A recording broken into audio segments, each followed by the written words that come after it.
नमस्कार, G capital में आपका स्वागत है। आज है 27 मई और आप लोगों के लिए एक नई वीडियो।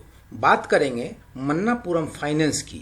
वीडियो को अंत तक देखना न भूलें। सबसे पहले मन्नापुरम फाइनेंस में हो रहे डेवलपमेंट के ऊपर बात करें तो सबसे पहली बात तो ये है कि इसके शानदार वित्तीय नतीजे जिससे आप पहले ही वाकिफ हो चुके हैं और जिसके ऊपर मैंने आपको पहले ही एक वीडियो बना करके बताया था। वीडियो का नाम था मन्नापुरम के तूफानी फाइनेंशियल रिजल्ट। तो फ्रेंड्स, अगर इसके बारे में विस्तार से जानना चाहते हैं तो उस वीडियो को आप देख लेंगे तो चीज़ें आपको पता चल जाएंगी। अब अगर नई परिस्थितियों में बात करें तो इकोनॉमिक टाइम्स में छपी अगर खबरों की माने तो आप यहाँ देखेंगे कि Manappuram finance plans to raise up to ₹350 crore via issuance of NCDs non convertible debentures के माध्यम से मन्नापुरम फाइनेंस 350 करोड़ रुपए जुटाने का एक प्लान कर रहा है। अब इसके बाद अगर दूसरे न्यूज को देखें तो investing.com पर उस चीज की पुष्टि हो गई और अभी से 15 घंटे पहले ये न्यूज आया है जिसमें बता रहे हैं कि Manappuram finance approves 5 million rupees NCD issue. अब जो पहले योजना बनी थी उसको यहाँ बोर्ड ऑफ डायरेक्टर ने अप्रूव कर दिया। तो फ्रेंड्स, ये रही इसमें दूसरा एक गुड न्यूज। अब फ्रेंड्स, इसमें एक गौर करने वाली बात यह है कि विशेषज्ञ लोग मन्नापुरम फाइनेंस में ही निवेश करने के लिए क्यों सलाह दे रहे हैं। तो उसके ऊपर एक इकोनॉमिक टाइम्स में छपी खबर को देखें तो यहाँ देख रहे हैं कि मन्नापुरम फाइनेंस के शेयरों में क्यों निवेश की सलाह दे रहे हैं विश्लेषक। मन्नापुरम फाइनेंस के जनवरी मार्च की तिमाही के नतीजे अच्छे रहे हैं। इसके एसेट अंडर मैनेजमेंट AUM में 30% तक का इजाफा हुआ है। ऑपरेटिंग प्रॉफिट के सालाना आधार पर 55% बढ़ने से कंपनी को फायदा मिला है। कॉरपोरेट टैक्स की दर में कटौती ने भी इसे लाभ पहुंचाया है। इनके चलते यह 43% नेट प्रॉफिट दर्ज कर सकी। बाजार की उम्मीदों से यह आंकड़ा कहीं ज्यादा था।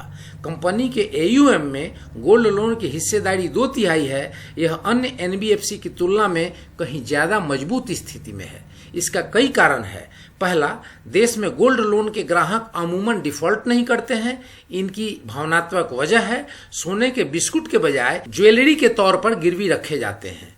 दूसरा, सोना अभी ज्यादा ऊंचे स्तर पर है, लिहाजा गिरवी रखे गए सोने को बेचकर लोन की वसूली करना आसान है। इस तरह डिफॉल्ट का कंपनी पर कुछ खास असर नहीं होगा। तीसरा, आने वाले महीनों में गोल्ड लोन की मांग बढ़ने के आसार हैं। इसकी वजह यह है कि अन्य जगहों से लोन मिलना कठिन होगा। वैसे तो लॉकडाउन के चलते अप्रैल और मई में लोन ग्रोथ कम रही, लेकिन अब इसने दोबारा रफ्तार को पकड़ना शुरू कर दिया है। इसकी 3,539 गोल्ड लोन ब्रांचें हैं। इनमें से करीब 90% ने काम करना शुरू कर दिया है। अपनी ऑनलाइन गोल्ड स्कीम का दायरा बढ़ाकर मन्नापुरम ने लॉकडाउन की चुनौतियों से निपटने की कोशिश की है। तो फ्रेंड्स, ये कुछ पॉइंट्स ऐसे हैं जिसकी वजह से विशेषज्ञ लोग बोल रहे हैं कि मन्नापुरम फाइनेंस में अगर आप निवेश करते हैं तो आपका निवेश अन्य किसी NBFC के निवेश के तुलना में ज्यादा सुरक्षित निवेश है। तो फ्रेंड्स, ये रही मन्नापुरम के बारे में न्यूज। अब इसके आगे की रणनीति बनाने से पहले एक बार NSE पे चल के और इसके ऑप्शन चेन को देख लिया जाए तो यहाँ पर जो देख के ये निकल के आ रहा है कि 120 रुपए के ऊपर जो है वो सबसे तगड़ा रेसिस्टेंस है, 125 रुपए के ऊपर उससे भी तगड़ा रेसिस्टेंस है और 130 रुपए के ऊपर बहुत ज्यादा रेसिस्टेंस है, क्योंकि यहाँ पे 8,70,000 कॉन्ट्रैक्ट्स हैं ओपन इंटरेस्ट में। अब यहाँ पे वैसे 2,34,000 जो कॉल की अनवाइंडिंग भी हुई है इसके बाद भी। और निचली स्तरों पर अगर चलें तो यहाँ आप देखेंगे कि 115 का जो रेट है 115 पे 96,000 कॉल की अनवाइंडिंग हुई है, लेकिन फिर भी यहाँ पर 2,34,000 ओपन इंटरेस्ट अभी भी खड़े हैं।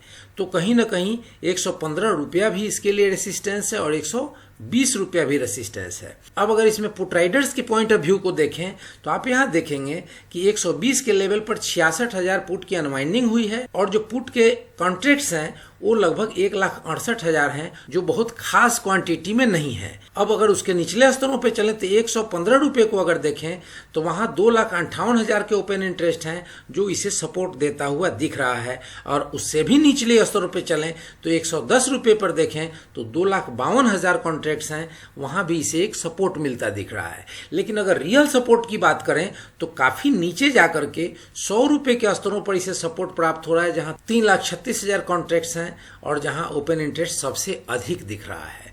तो फ्रेंड्स इसमें चीज़ें जो निकल के आ रही हैं वो निकल के आ रही हैं कि आने वाले दिनों में 120 रुपया अभी भी इसके लिए टफ रह सकता है और रियल सपोर्ट इसका 100 रुपया है। वैसे 110 और 115 भी इसके लिए हल्के सपोर्ट का काम करेंगे। तो फ्रेंड्स फाइनल निर्णय लेने से पहले एक बार इसके प्राइस मूवमेंट को इसकी चार्ट पे देख लें तो यहाँ आप देखेंगे कि यहाँ एक जो 50 दिन का जो ईएमए निकल के आ रहा है 122 रुपया, वह इसके लिए बहुत बड़ा रेसिस्टेंस का काम कर रहा है और उसको इसने आज क्रॉस करने की कोशिश की थी लेकिन अपने को संभाल नहीं पाया, वहाँ से फिसल गया है।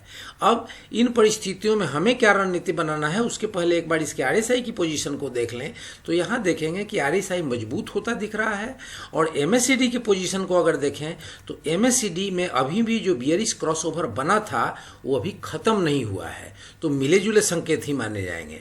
तो यहाँ पे आपने देखा ऑप्शन चेन भी कह रहा है कि 120 रुपया इसके लिए टफ रेसिस्टेंस है क्योंकि कल ही एक्सपायरी है और वहां पे 120 रुपया एक टफ रेसिस्टेंस है और निचली स्तरों पर 110 और 15 पर ही से सपोर्ट मिलता दिख रहा है और रियल सपोर्ट की बात करें तो 100 के ऊपर दिख रहा है।